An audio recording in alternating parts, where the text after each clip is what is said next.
ہم نے سنا ہے کہ جب عورت کے ہاں ڈیلیوری ہوتی ہے اور بچہ پیدا ہوتا ہے تو وہ تمام گناہوں سے پاک صاف ہو جاتی ہے. کیا یہ بات ٹھیک ہے؟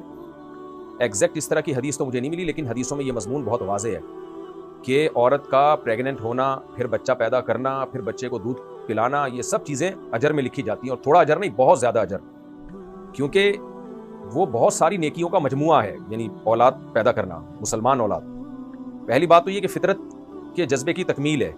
فطرت یہ چاہتی ہے کہ نسل بڑھے، تبھی اللہ تعالیٰ نے مرد اور عورت پہ شہوت کو مسلط کیا ہے.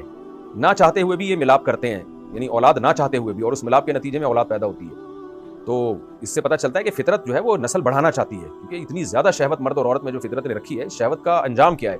انجام یہی ہے کہ مرد اور عورت میاں بیوی کی ملاقات ہوتی ہے اور نتیجے میں نسل پیدا ہوتی ہے. تو عورت اگر ولادت کرتی ہے، ولادت کے عمل سے گزرتی ہے، تو فطرت جو اسلام دین یعنی فطرت ہی کا دوسرا نام ہے. قرآن کہتا ہے فطرت اللہ التی فطر الناس علیہا، یہ لوگوں کی وہ فطرت ہے جس میں نے لوگوں کو پیدا کیا ہے. تو جہاں بھی فطرت کی تکمیل ہوگی اسلام اس پہ خوش ہوگا. اللہ نے انسان جو اسلام بنایا ہے نا، وہ نیچر کا دوسرا نام اسلام ہے. تو پہلی بات تو یہ کہ وہ نیچر کی تکمیل کا ذریعہ بنتی ہے، جو نیچر انسان سے نسل بڑھانا چاہتی ہے اس کی تکمیل کا ذریعہ بنتی ہے، تو اس پہ اس کو یقیناً اجر ملتا ہے. دوسری بات کیا ہے کہ نبی صلی اللہ علیہ وسلم نے فرمایا تزوج الودود الولود، ایسی عورت سے نکاح کرو جو تم سے محبت کرے اور کثرت سے اولاد دے تمہیں. اور محبت بھی یہ تمہید کے طور پر، کیونکہ جس کو محبت ہوتی ہے وہ اولاد چاہتی ہے شوہر سے، جس کو محبت نہیں ہوتی وہ تو ایک ٹائم پاس کر رہی ہوتی ہے. تو اولاد چاہتی وہی ہے جو اپنے چاہتی ہے میں اپنے شوہر کے ساتھ ایک پراپر وے میں زندگی گزاروں. جن لوگ میاں بیوی کا پہلے سے علیحدگی کے پلان ہوتے ہیں وہ پھر نسل بھی روک رہے ہوتے ہیں. تو اس لیے نبی صلی اللہ علیہ وسلم نے فرمایا ایسی عورت سے نکاح کرو جس کے کثرت سے اولاد ہو. تو عورت جب ولادت کے عمل سے گزرتی ہے تو نبی صلی اللہ علیہ وسلم کی اس حدیث کی بھی تکمیل کا ذریعہ بنتی ہے. ایک روایت میں آتا ہے، حضرت عمر کا قول ہے جو نبی صلی اللہ علیہ وسلم کے ارشادات سے ہی حضرت عمر نے اخذ کیا ہے، سوداء ولود احب الی اللہ من الحسناء التي لا تلد، وہ سیاہ عورت جو بچہ نہ جنتی ہو اس سے نکاح اللہ کو زیادہ محبوب ہے. وہ سیاہ عورت جو بچہ جنتی ہو اس سے نکاح اللہ کو اس حسین عورت سے نکاح سے زیادہ محبوب ہے جو اولاد نہ دیتی ہو. کیونکہ نکاح کا بنیادی مقصد ہی توالد و تناسل ہے. عورت کو اللہ نے خوبصورت بنایا اس لیے تاکہ مرد اس کی طرف مائل ہو اور نتیجے میں اولاد پیدا ہو. تو اس لیے وہ سیاہ عورت، کالی عورت جس سے اولاد ہو رہی ہے، وہ فطرت کی تکمیل کا زیادہ ذریعہ بن رہی ہے بنسبت اس حسینہ کے جس کو آپ نے صرف ایک اپنی خواہش پوری کرنے کے لیے رکھا ہوا ہے اور اس سے آپ نسل نہیں بڑھا رہے. اس لیے اولاد کی جو ولادت ہے نا، یہ بہت بڑا شریعت میں اس کی بہت ترغیب ہے، بہت بڑا عمل ہے یہ. اور پھر قرآن نے، یہ تو دو فضیلتیں ہو گئی، تیسری فضیلت صدقہ جاریہ. اولاد ایمان والی، کیونکہ مسلمانوں کے گھروں میں مسلمان بچے ہی الحمدللہ پیدا ہوتے ہیں، توحید پرست پیدا ہوتے ہیں. تو کسی غیر مسلم کو کنورٹ کر کے مسلمان کرنا کتنا مشکل ہے. تو مسلم کا گروتھ ریشو بڑھے گا تو اسلام دنیا میں پھیلے گا. تو آپ دیکھ لیں یورپ امریکہ میں گروتھ ریشو مسلمانوں کا بڑھ رہا ہے، جاپان میں، ہر جگہ الحمدللہ.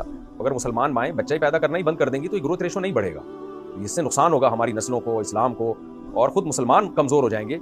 تو یہ تیسری وجہ ہے کہ یہ چیز صدقہ جاریہ بنتی ہے عورت کے لیے کہ اس نے جو ہے نبی صلی اللہ علیہ وسلم کی امت میں اور اسلام کو طاقتور بنانے میں، نسل بڑھانے میں جو فطرت ہے اس کے جذبے کی تکمیل کی. چوتھی بات کیا ہے، فائدہ کیا ہے اس میں کہ یہ اکنامکلی آپ کو اولاد مضبوط کرتی ہے. بیٹیاں ہیں تو آپ کی ٹینشن دور کرتی ہیں. بڑھاپے میں بیٹیاں ہی ماؤں کی تنہائیاں دور کرتی ہیں، بیٹے نہیں کرتے. کیونکہ بیٹیوں سے مائیں دل کی باتیں کرتی ہیں اور سارے اپنے جو سینے کے راز ہیں وہ بیٹیوں کے ساتھ شیئر کرتی ہیں، وہ بیٹوں کے ساتھ شیئر نہیں کر سکتی. اور بیٹے کیا کرتے ہیں، اکنامکلی آپ کو مضبوط کرتے ہیں، وہ آپ کا سہارا بنتے ہیں. تو نبی صلی اللہ علیہ وسلم نے فرمایا المؤمن القوی احب الی اللہ من المؤمن الضعیف، اللہ کو طاقتور مومن کمزور سے زیادہ محبوب ہے. تو ایسی ماں جو طاقتور ہو اولاد کے ذریعے، وہ اللہ کو زیادہ محبوب ہے جس نے اپنی حماقتوں سے نسل روک لی ہو اور اپنے آپ کو طاقت نہ دی ہو اس نے، اور تنہائیوں کا شکار ہو گئی ہو بڑھاپے میں اپنی حماقتوں سے. یہ چوتھی فضیلت بھی اس عورت کو حاصل ہوتی ہے جو نسل بڑھاتی ہے. اور پانچویں فضیلت کیا ہے، وہ فضیلت ہے جو عبداللہ بن عمر رضی اللہ تعالی عنہ کی ہمشیرہ حضرت حفصہ نے ان کو نصیحت کی تھی. عبداللہ بن عمر عبادت میں لگے رہتے تھے. جب ان کی زوجہ کا انتقال ہوا تو آپ نے کہا میں نکاح نہیں کرتا. تو فرمایا نکاح کریں اس لیے کہ مزید اولاد پیدا ہوگی، وہ آپ کے لیے دعائیں مانگے گی، زندگی بھر دعائیں مانگے گی آپ کے دنیا سے جانے کے بعد بھی. تو جیسے اولاد باپ کے لیے دعائیں مانگتی ہے، ماں کے لیے بھی دعائیں مانگتی ہے. یہ آپ کا بہترین صدقہ جاریہ ہے کہ نسل بڑھنے سے آپ کا کیا، یہ ہمیشہ آپ کے لیے دعائیں مانگے گی. آپ کی دنیا میں بھی، مرنے کے بعد بھی کتنے لوگ آ رہے ہوتے ہیں، مفتی صاحب یہ پیسے کنواں خرید دیں، ہم اپنی ماں کے لیے ثواب پہنچانا چاہتے ہیں، یہ مسجد میں لگا دیں، ہم اپنی ماں کو ثواب پہنچانا چاہتے ہیں، راشن بانٹ دیں. لوگ ٹرسٹوں میں پیسے دے رہے ہوتے ہیں اپنے ماں باپ کے ایصال ثواب کے لیے، مسجدیں بنا دیتے ہیں. اب سوچیں جنہوں نے اپنے ماں باپ کے لیے یہ نیکی کا کام کیا، تو اگر یہ اولاد نہ ہوتی تو کون کرتا ہے آج کل؟ تو کسی نہ کسی درجے میں اولاد ہی پوچھتی ہے آپ کو. تو اس لیے یہ سارے فضائل ہیں، اور بھی اس پہ کہنے کو بہت کچھ ہے.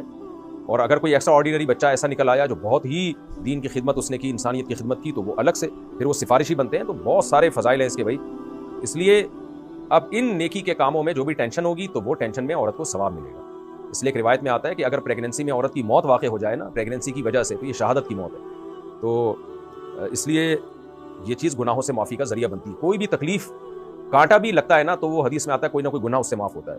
تو عورت اللہ تعالیٰ کے حکم پر عمل کرتے ہوئے نسل بڑھا رہی ہو اور اس کو پھر اس میں تکلیف ہو رہی ہو، پریگننسی کی تکلیف، بچہ جننے کی تکلیف، وہ تکلیف جس کو قرآن نے خود تکلیف مانا ہے، حملتہ امہ کرہا ووضعتہ کرہا، اللہ کہتے ہیں ماں 3 تکلیفیں گزار کے بچہ پیدا کرتی ہے، تو اس تکلیف کو قرآن نے تکلیف مانا ہے. تو کانٹا لگنے پر جب گناہ معاف ہوتے ہیں تو پریگننسی اور بچہ جننے کی تکلیف پر گناہ کیوں نہیں معاف ہوتے؟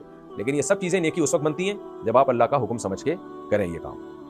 بیزاری سے کریں گے، یعنی بچہ پیدا ہو، بیزاری جیسے عورتیں کہتی ہیں کہ عذاب میں پڑ گئی میں، ہائے مجھے حمل کیوں ہو گیا، بچہ پیدا کیوں ہو گیا، پھر اس کو تانے دیتی رہتی ہے ساری زندگی، اور جو ہے ساری تدبیریں اختیار کر لی تھیں احتیاطی، پھر بھی کم وقت پیدا ہو گیا اور پریگننسی ہو گئی، اور پھر ڈاکٹروں پہ جا کے برس رہی ہوتی ہیں کہ تم نے ٹیبلٹ ایسی دی تھی مجھے تو پھر پریگننسی ہو گئی.